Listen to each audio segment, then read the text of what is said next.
Chimanga Kabengele Dani, frère du feu Roger, poursuit au tribunal de paix de Kinshasa Matete la première cité Kalengai Marie-Louise pour Stéliona et les secondes cités Hilaire Lukusa pour destruction méchante.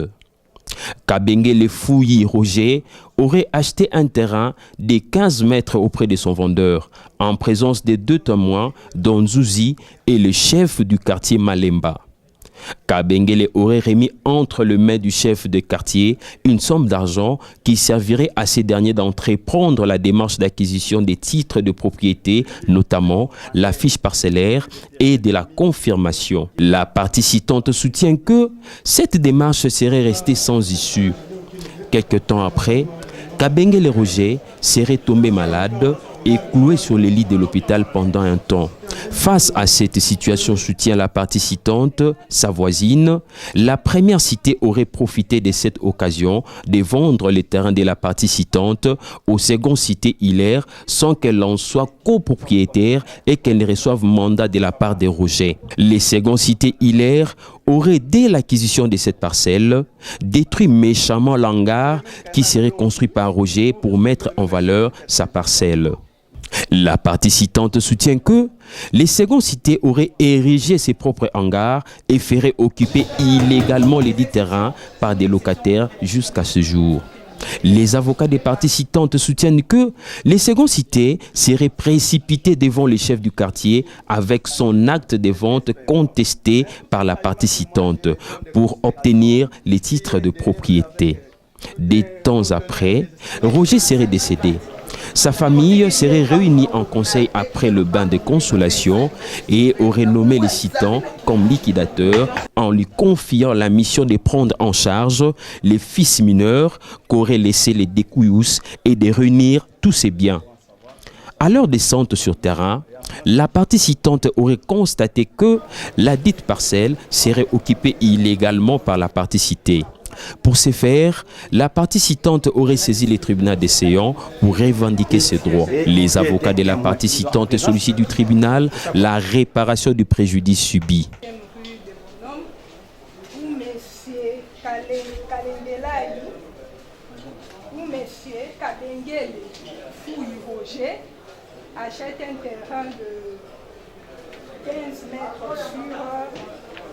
Achète un terrain de 15 mètres sur 25 auprès de son vendeur. Il lui paye en 2 mensualités et en présence de 2 témoins, dont M. Zouzi et le chef du quartier Malemba, M. Eyang. Et il remet entre les mains de M. Eyang, le chef du quartier, une somme d'argent pour que ce dernier entreprenne la démarche d'acquisition des titres parcellaires, notamment la fiche parcellaire de confirmation qui sont enregistrées au niveau de la commune. Et malheureusement, cette démarche est restée sans issue. Étant donné que M. Roger était un débrouillard qui avait l'habitude de faire des navettes de voyage pour subvenir aux besoins de sa famille, il a dû voyager dans la province de l'Équateur. Et à son retour à Kinshasa, il est tombé malade. Pendant un bon moment, il fut cloué sur le lit de l'hôpital. Face à cette situation et devant cette circonstance, sa voisine, la première cité, va profiter de cette occasion, de cette absence, pour pouvoir vendre son terrain. Lui qui n'est ni propriétaire, ni copropriétaire, et qui n'a reçu ni mandat de la part de M. Roger, c'est avérera le luxe de vendre un terrain qui ne lui appartient pas au second cité. Ne pouvant continuer à subir une telle injustice, ni encore moins de faire justice par lui-même, ni encore rester le droit croisé devant ces dates ignobles, tel qu'il est le droit, nous avons saisi votre juste tribunal à ce jour pour que justice nous soit rendue et que nous puissions recouvrer le droit, que le préjudice par nous subi depuis tout ce temps soit réparé, d'où la présente instance. La partie citée Kalengai Marie-Louise conteste les faits mis à sa charge. Elle soutient qu'elle ne connaît pas le feu Roger et aurait acheté sa parcelle auprès de Chibola.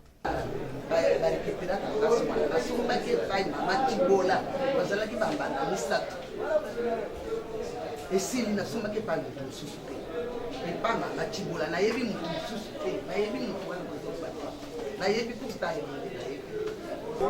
Roger pour akufa ki oui bien est-ce que comment na yebi wana na yebi ko Les ministères publics demandent au tribunal de poser la question à la partie citante de savoir si elle aurait brandi les titres dont disposerait Roger sur la parcelle qu'aurait vendue la cité Kalengai.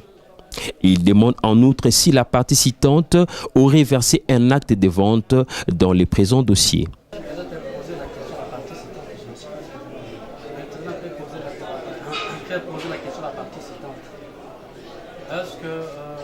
Quels sont les titres dont M. Roger dispose de cette parcelle que Mme Kalengai avait vendue?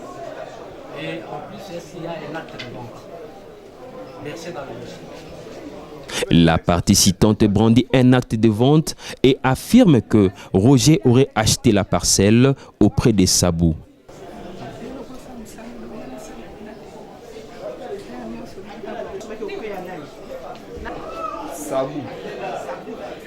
Les avocats de la partie citée sollicitent du tribunal de demander à la partie citante de produire l'original de l'acte de vente et de brandir la pièce que Sabou lui donnait comme soubassement qui atteste qu'elle serait propriétaire de la dite parcelle. J'aurais besoin de l'original pour avoir la certitude sur l'indication des numéros s'il peut les produire.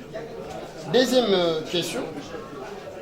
Si vous pouvez poser la question à la partie citante, quand cette famille lui a vendu cette parcelle, il lui a donné quoi comme soubassement qui attestait que c'est leur parcelle? Les avocats de la partie citante, quant à eux, posent la question au tribunal de savoir si la partie citée aurait déterminé les limites de la parcelle à son acheteur et qui en serait témoin. Lorsqu'il avait vendu sa partie à M. Hilaire, parce qu'il avait déterminé ses limites de gauche à droite, pour en savoir que non, ça c'est ma limite à moi. Et en présence de qui? Ils soutiennent en outre que la partie citante prétend être propriétaire de la parcelle en 2010 sans aucun document de la personne qui la lui aurait vendue. Les documents. Et là, l'acte de vente de Mme Chibola, elle date de 1997. 96. Attends, je vais expliquer.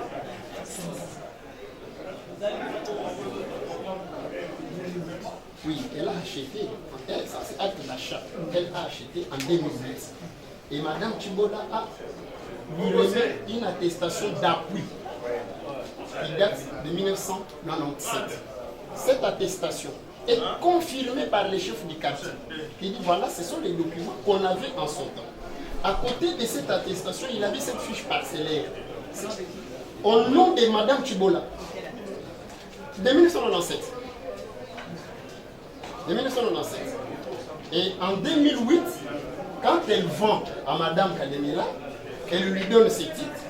Et Mme Kalenila a obtenu sa propre fiche parcellaire. La même année, en 2008, et elle a vendu à Hilaire. Voilà l'historique de la parcelle contre un plaignant qui prétend être là en 2010 sans aucun document de la personne qui lui a vendu.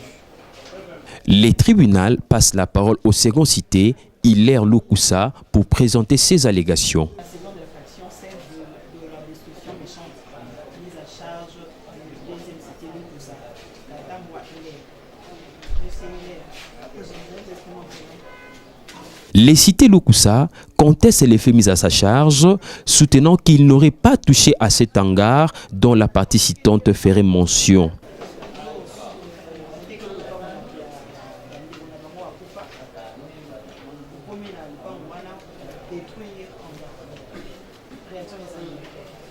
Voilà, je n'ai aucune idée. Quand madame m'a vendu la parcelle, c'était en 2020. J'avais trouvé que madame Mouyeka, qui venait de se confronter, avait rédigé son encart. Je ne parle pas d'encart, voilà, il y avait une suspension. Je l'ai dit, le bossol, le pan. Et moi, derrière là, il n'y avait rien. Les avocats de la partie citée sollicitent du tribunal de demander à la partie citante de communiquer les pièces afin de mieux organiser leur défense. Était peut-être regardant, mais il y a un débordement sur cette irrégularité. Je soulève ici une question, une observation sur le droit de la défense. La partie citante est tenue de verser les pièces qui entend soutenir son action 3 jours avant l'audience. Nous sommes en train de... Les prévenus sont en train de se défendre. Les prévenus ont soulevé les exceptions dans l'obscurité de l'idée. Il n'y a pas de date, il n'y a pas de ceci. On a joué un fond. Nous sommes en train de les constater que nous sommes en difficulté d'organiser notre défense. Mais le pire, les codes de procédure pénale obligent à la partie citante de déposer les pièces 3 jours avant l'audience. Si cette formalité n'est pas exécutée, notre client est donc en train d'être conduit comme un mouton. Il oblige. En fait, il demande au tribunal de ne pas prendre en compte une seule pièce qui sera produite en dehors des délais légaux pour qu'il soit opposé à mon client. Nous sommes venus ici avant-hier pour chercher des pièces. Il n'y en a pas. On a instruit la fois passée 100 pièces. Aujourd'hui, on a la plainte. On dit non, nous allons les produire. Ils vont brandir la plainte dans la rue. Ils vont chercher les juges quelque part pour lui donner la plainte. Mais non, ça ne va pas se passer comme ça. Aucun document ne sera brandi en dehors ou en violation de la loi. Nous relevons qu'on a autorisé, on a permis avec beaucoup de pincettes à la partie prévenue de bien produire un document. Nous étions cléments. Mais qu'on commence à nous priver les documents, qu'on commence à dire que non, nous en avons, on va produire cette pièce ici. Regardez dans votre document, il y a des PV qu'on brandit comme ça. On ne les verse pas au dossier. Comment nous allons organiser notre défense? On est censé prendre ces documents, aller dans notre cabinet, les lire les livres, les ouvrages, chercher. Maintenant, cette surprise ici, qu'on a érigée à un système, c'est pour amener notre client tout droit à une condamnation pour s'être mal défendu parce qu'il n'y avait pas de pièces. Nous demandons à votre honneur de tenir compte de cet élément. Notre client ne compte pas évoluer sous cette allure ici. Et qu'aucune pièce ne sera prise en compte. Et qu'il soit acté que la partie refuse de produire les pièces, de les verser et de... Le ministère public, pour sa part, estime qu'il ne pourra pas donner sa réquisition en l'absence des pièces. Les ministères publics, on doit les communiquer aussi les pièces. Mais si ces pièces ne sont pas là, je ne peux pas donner des réquisitions de ma réquisition. Si à l'absence des pièces, on doit demander à une partie de remettre. Après avoir entendu toutes les parties et l'avis du ministère public, les tribunaux clôt les débats et renvoient la cause pour la communication des pièces, audition des témoins, poursuite de l'instruction et éventuellement plaidoirie.